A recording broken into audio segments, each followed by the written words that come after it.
24 counting day magic June 4 ചൊവ്വാഴ്ച രാവിലെ 5 മണി മുതൽ. പുല്ലു എന്ന് പറയാൻ താനം തറവല്ലോ, കോഴിയോ താറാവല്ലാണോ? അയാളുടെ ഒരു കയ്യിന് സ്വാധീന കുറവുണ്ടെന്നുള്ളൂ. ഭയങ്കര ആരോഗ്യമാണ് അയാൾക്ക്. ഒരു പിടുത്തം പിടിച്ചിട്ടേ എനിക്ക് അനങ്ങാൻ പറ്റിയിട്ടില്ല. താൻ പേടിക്കാതെടോ, എല്ലാത്തിനും നമുക്ക് പരിഹാരം ഉണ്ടാക്കാം. എന്ത് പരിഹാരം? മോനാ, ഈ ആഴ്ച നമ്മൾ കോംപ്രമൈസ് സ്റ്റോക്കിന് പോണില്ലേ, അതൊന്ന് കഴിയട്ടെ. അതെ, കോംപ്രമൈസ് സ്റ്റോക്കിന് ഞാൻ പറയുന്നുണ്ട്. ഒരു കാരണവശാലും ഇതൊന്നും പറയരുത്. എങ്ങാനും കോംപ്രമൈസ് നടന്നില്ലെങ്കിൽ ഇതെല്ലാം എനിക്ക് കോടതിയിൽ പ്രയോഗിക്കാനുള്ളതാണ്. എന്നാലും അവളിത് അവളുടെ അച്ഛനും അമ്മയോടും ചെന്ന് പറയുമെന്ന് ഞാൻ വിചാരിച്ചില്ല. ഇനി അഥവാ പറഞ്ഞാൽ തന്നെ അവരുടെ മോൾക്ക് വേണ്ടി അപേക്ഷിക്കുമെന്ന് ഞാൻ കരുതിയത്.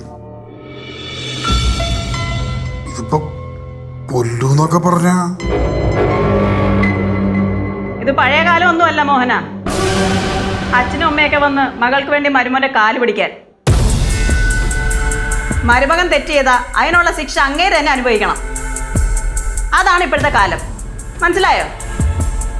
ഇവരിവിടെ ഉണ്ടായിരുന്ന എന്താണ് മോഹന ആകപ്പാടൊരു പേടിയും വെപ്രാളവും ഒക്കെ? ആവണിയുടെ കൂടെ ആളുകൾ കൂടിയതിന്റെ ആണോ ഈ പേടി? എനിക്കാരും പേടിയൊന്നുമില്ല.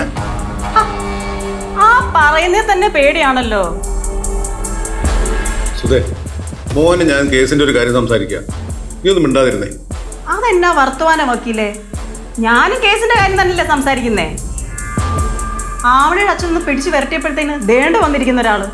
അപ്പൊ ഞാനൊന്ന് കാണാൻ വരണ്ടേ?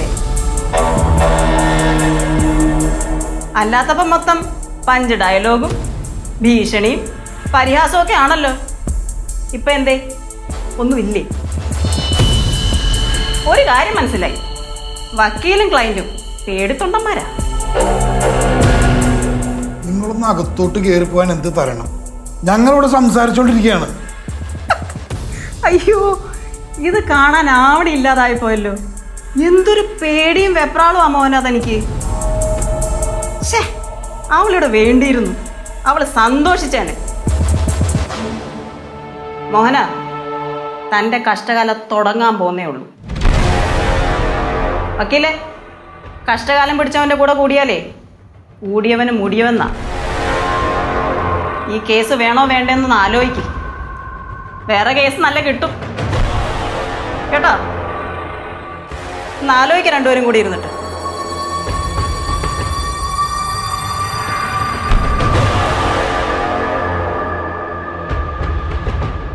നിങ്ങൾക്ക് ഇവരുള്ളപ്പോൾ എന്നോട് വിളിക്കാണ്ടിരുന്നൂടെ? നമുക്ക് സംസാരിക്കണമെങ്കിൽ പുറത്തു പോയി സംസാരിക്കാം. നിങ്ങൾക്ക് ഇവരൊന്ന് ഡിവോഴ്സ് ചെയ്തോടെ? കുറച്ച് കാലം കൂടി ഇങ്ങനെയൊക്കെ ഒന്ന് ജീവിക്കട്ടോ. താൻ അതൊക്കെ വിടും, നമുക്ക് കേസിന്റെ കാര്യം സംസാരിക്കാം.